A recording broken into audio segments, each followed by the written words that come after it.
Hey loves, welcome back to Day Spills Tea. I, of course, am the lovely Day. And we finally got our episode of Real Housewives of Potomac Part 4 of the reunion hosted by Nicki Minaj.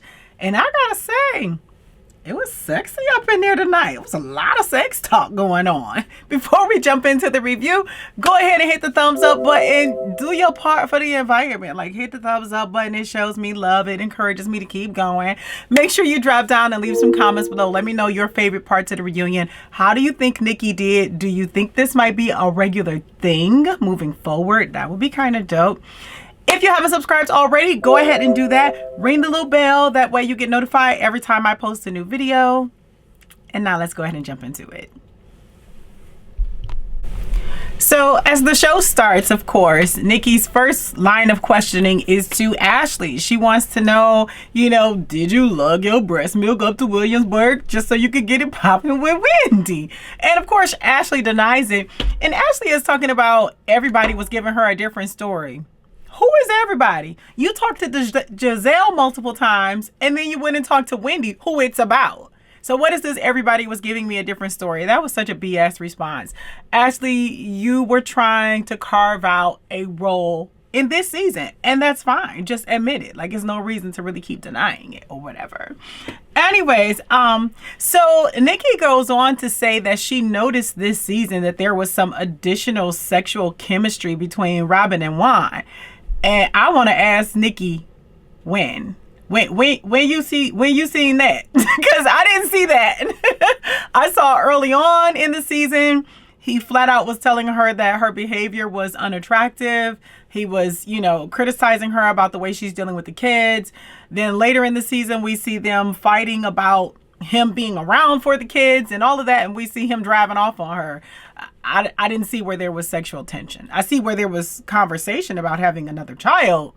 I didn't see sexual tension. And Robin was just gushing. So she takes the opportunity to say, oh, he used to be in the NBA. And so now he finds it sexy that I'm the one who's famous. Girl.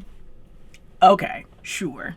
Anyways, so Nicki goes on to ask about Robin and Giselle's relationship because we all see them as being a lot more than friends. And while Robin is kind of coming up with an answer, Giselle is like, we would sleep together. and Nicki was like, hold on, like I'm still asking Robin. But Giselle was all too hyped to go ahead and say, yes, we would. Of course, Nicki asked them if they had a shared room or separate rooms in Williamsburg. Remember when they went and stayed at like a Knight's Inn or a Red Roof Inn or whatever, a couple miles down the street. And Giselle was all like, when they asked, did you all get separate rooms? And she's like, yeah. Okay. They admitted that they shared a room once and that they shared a bed once. And, it was like a queen size bed, or there was some discrepancy there. Listen, y'all do y'all. Y'all do each other like y'all probably been doing allegedly or what have you. Ain't nobody judging. Just stop lying about it. Anyways, so Nicki asked them for $50 million, would you go to that point of being sexual with each other? And Giselle is like, hell yeah, and so she said something to the point that if it would be me, Robin, and Ashley, like we're a throuple, it'd be all three of us. Candiace starts throwing herself in there, talking about it would be her too. Sorry, boo, you weren't invited. But Mia takes the opportunity to chime in and say, and she calls me the prostitute. Mia, your timing is bad and you're not good at like the shade and being quick with it. Stay out of this. Let them have what they're having because Candiace will eat you alive. We've already seen that. And if you're not going to drag her, then just hush. That wasn't necessary. So Nicki asked a question that we have all been dying to ask. She asked Ashley, do you think that Michael is attracted to Juan? Ashley's immediate, natural, and honest response was yes. But then she started laughing. And Nicki is like, you laughing like you so cool about it. Like, that's kind of weird. And so Ashley's like, well, do you mean sexually? Yes, that's how people are attracted to each other. Of course we mean that. And Robert's like, yeah, he said he would suck his. I'm with Nicki because Nicki was like, okay, y'all are saying this way too comfortably. Like, it's just nothing. Like, and obviously, in the grand scheme of things, there's nothing wrong with it. But let's be honest about what it is and what's happening. And so Nicki, I thought, made a great point. Like, how are you cool, Robin, with it? And how are you cool with it, Ashley? When whether it's a male or a female, if someone says that they want to suck my husband's blump, or if my husband says that they want to suck someone else's thing, I'm not really trying to have them still being friends with that person. Like, if my husband told me that a girl we know is super fine and he'd love to smash her, I'm not going to be cool with them being friends. I'm not going to be cool with them being buddies and texting and going out and planning to go do Vegas and saying it's going to be just the two of us. Like, why are y'all okay with that? And so Robin is like, well, because Juan is never going to let him do that. And Nicki is like, I mean, over time, like, they keep flirting. He might. I don't think that Juan is interested in receiving that at all. I don't know why he is entertaining Michael. I find it to be kind of strange that he's entertaining Michael. But I'm with Nicki. I wouldn't be cool with it. I wouldn't be cool with it if I was Ashley, and I wouldn't be cool with it if I was Robin. Because Robin, it really seems like he wants to take your man, allegedly. Anyways, so Nicki says at one point, she says, well, does he have any other gay friends? And Ashley was like, Michael's not gay. And I felt so bad. Like, that kind of hurt my feelings. I really did feel bad for her. And I really respected that Nicki quickly apologized. She was like, she realized that it insinuates that Michael is the first gay friend and then he would have other gay friends. And so she cleaned it up and she apologized for it and took it back, which I respected that because, I mean, that it's like, I think Ashley's cool with the playing and the fun and the games, but I think having that put out there like that, if she didn't speak up about it, then it was going to allow there to be like a concrete narrative. You know what I mean? Like, it would be less speculation and more so almost like Ashley confirmed it. You know what I mean? So I don't blame Ashley for chiming in like, hold on now. Let's not say that. Anyway, so Nicki goes on to talk to Giselle, and she tells Giselle that she is absolutely gorgeous, and she tells her, though, but looking at your pictures from the past versus today, there is absolutely a change. Do you think your beauty is fading? And Giselle talks a little bit about that and about the conversation with her and Ray. I understood where Ray was coming from. I think that he thought that they had enough of a relationship to have that conversation. I don't think Giselle agreed that they had enough of a relationship to have that conversation. And so that's why she was offended. And yes, it would have been good if they did have a friendship. It would have been good for her to let him know that, that kind of hurt. Like, that didn't feel good when you said that to me. And maybe that could have been water under the bridge and washed and gone and done a long, long time ago. But then they turn the tables on Karen. And Robin says, well, Karen, you look younger now than you did season 1. I agree. I agree. Karen has had a glow up, but most of y'all have. Robin probably is the only one whose looks haven't really changed. Because to me, the older seasons, Giselle looks older. Like when she's wearing the big giant hair, talking about before this phase. Honey, you really looked a mess. Maybe it's just me. But anyways, and Karen is like, I get my fillers, I work out, I eat right, like I do what I got to do, and I look good. I'm not mad at it. I can appreciate a glow up. Karen looks amazing at 58. I don't intend to do fillers and things like that, although I could probably use some right now. I don't intend to do those things because I don't know if I really feel like it's healthy to do that. But I would love to look the way Karen looks at 58 because she really does look spectacular. She's got body and stuff for 58.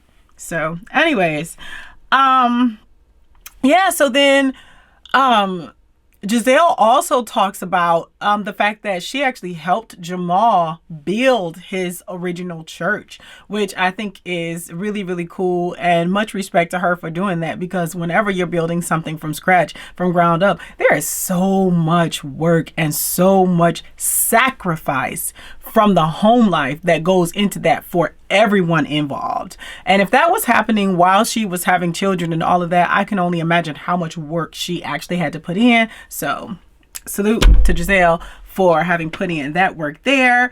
What else? So Nicki asked Karen about when she fired at Giselle, when Giselle was like, I'm going to tell your drunken truth, your financial truth, whatever, and all of that. See, some of y'all were saying that Karen was wrong because she put all of that stuff out there about Giselle.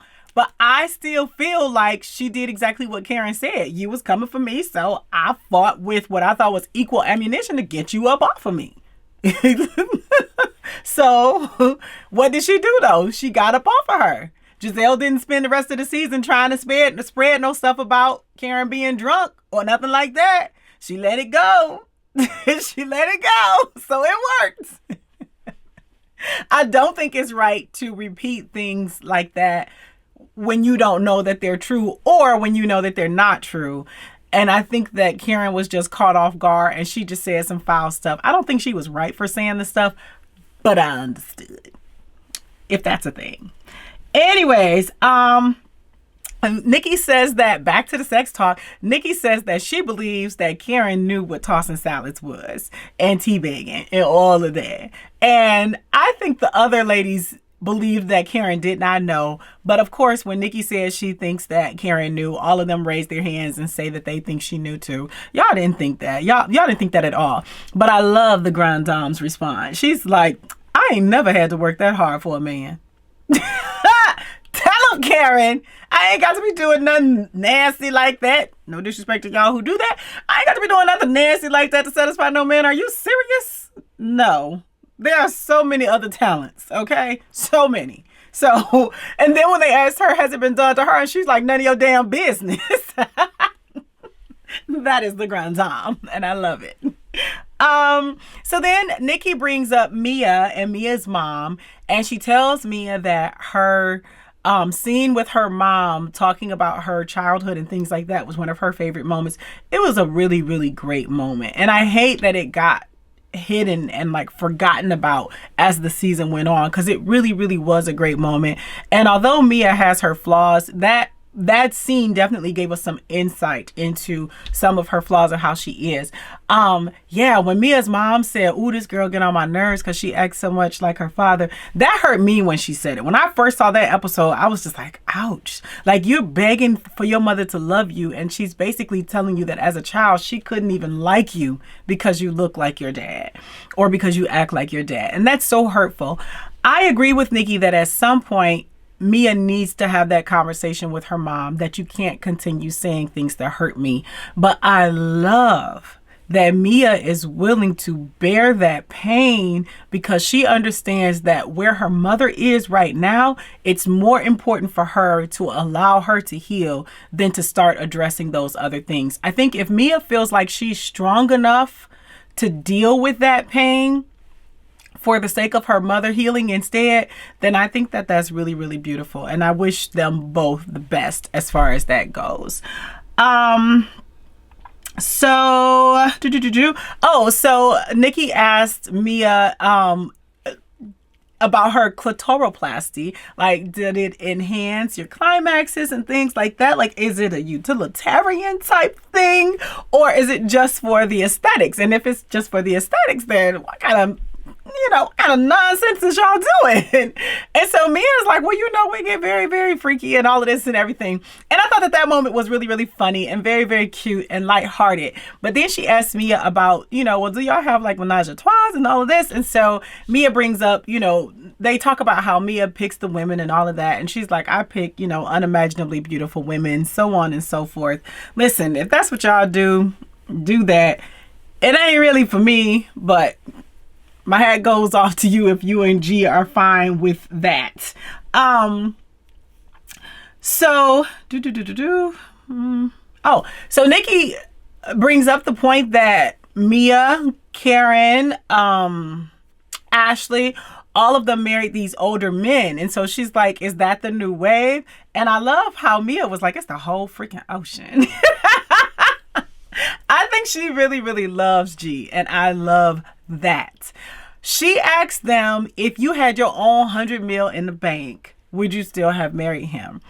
Ashley was honest and said no. Then she cleaned it up and said, but I do like him, you know, I like his spirit and he's attractive and all of this. Okay, Ashley, we heard your first answer and we believe you. But then Karen, oh my God, I loved Karen's response. You know, Karen is like, I could not have Ray.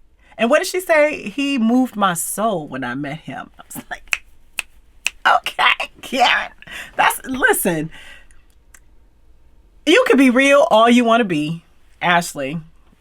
And I don't know what Karen's true feelings are, but there is no way I would on national TV have said anything other than, yes, I would still have chosen this man. No way. No possible way would I have said anything other than something like what Karen said. That's just how you do it. That's just how you do it. Some stuff you keep to yourself. So even if I was thinking no, the answer is yes. Whatever. So when she asked Mia tried to be clever. Mia, you're not good at the word thing. You're not good at the talking back and forth thing. So Mia said, well, how do you know I don't have 100 mil? And Nicki was just like, I know. I know you don't. So what's your answer? And then, of course, Mia tried to say, yes, she would still be with G, which is cute, but I don't think anybody really believed her.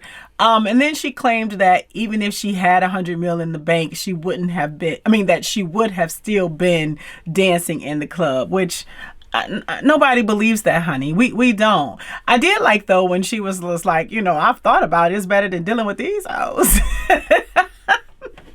That was some cool shade. That was good shade. You did good there. It was just, you know, on top of the lie that you would actually dance with 100 million in the bank. It wasn't worth very much. So anyways,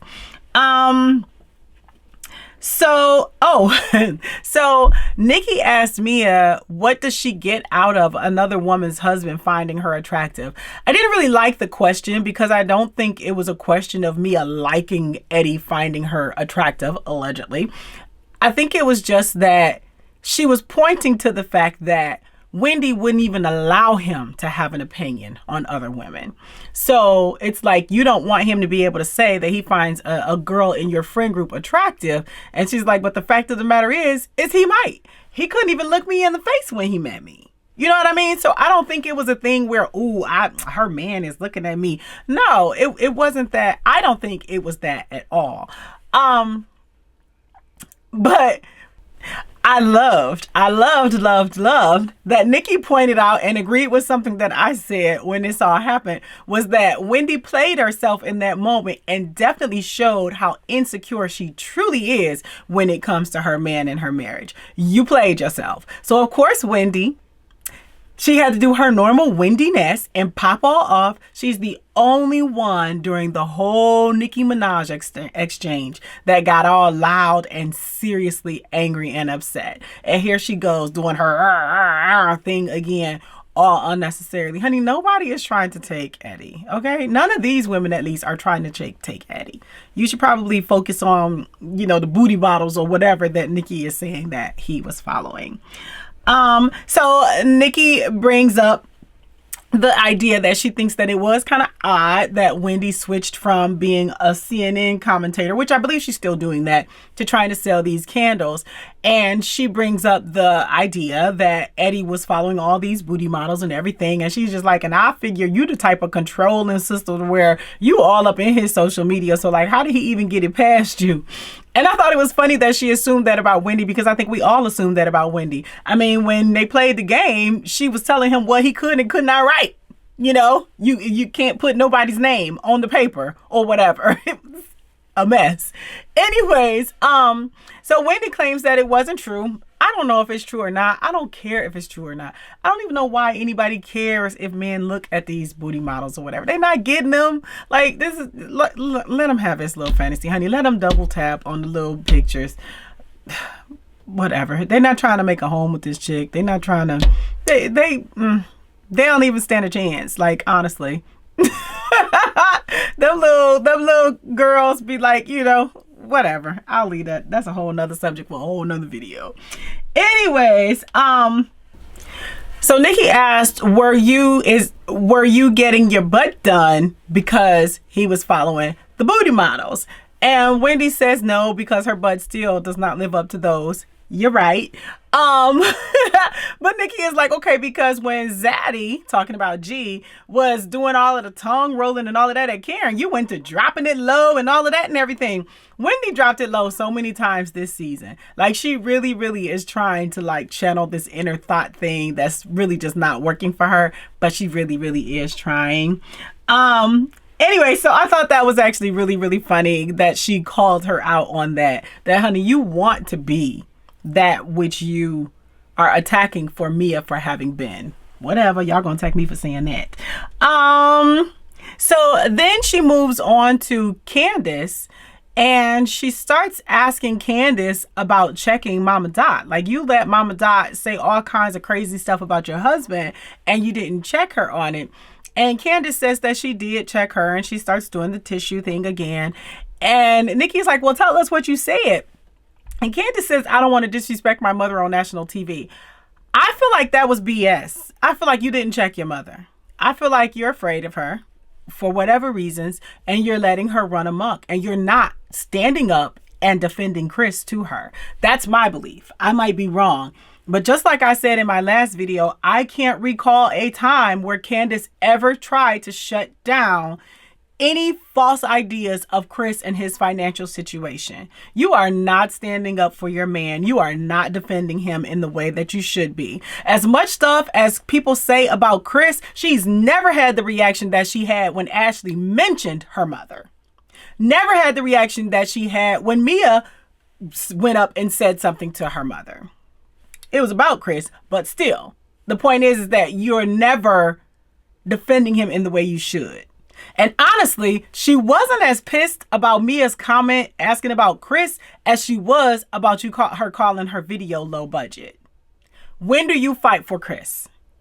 So when the show is over and Chris is saying he didn't like the line of questioning, what are you mad about? Because I don't feel like they did anything. I don't feel like Nicki did anything to Candiace any worse than she did to anybody else. She did tell her to go in the back and get your projector, but so that wasn't, what are you talking about, this terrible line of questioning? I do feel like Candiace needs to have a conversation with her mother. I don't know. I was confused about what Chris was mad about. Maybe it was something I missed, because sometimes I'd be doing other things. So y'all let me know. What was it that Chris should have been mad about? Okay, so apparently he was mad about her questioning Candiace and where she is in the charts and what her numbers are and all of that.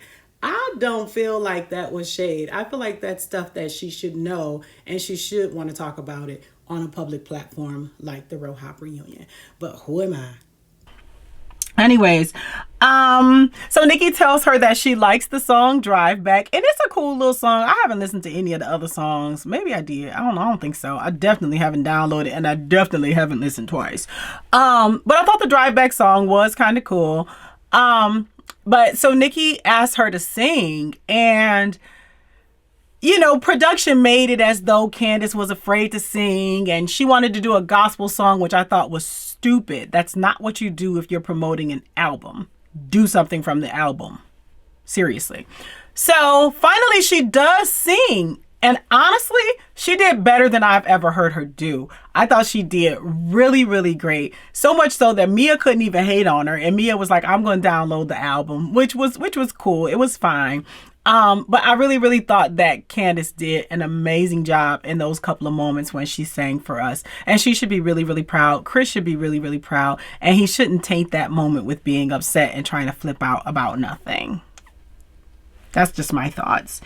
Anyways, so about the song, Nicki was asking Candiace, like, you know, where she is on the charts. And like, Candiace really had no idea. Like, Wendy was like, well, she's on Billboard.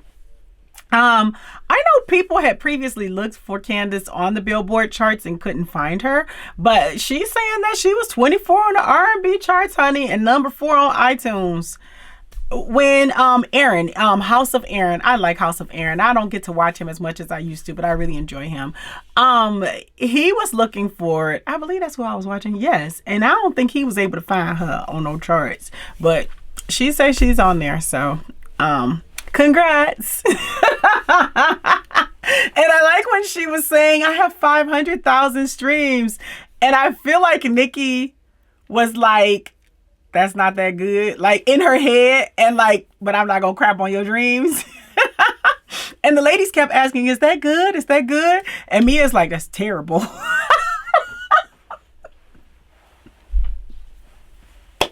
Yeah, I was thinking that that's not that many streams for it to have been out for a couple months at that time, the Drive Back song. But it's about what we expect for a housewife. It's probably better than what we would expect for a housewife. The housewives' music usually doesn't do much of anything.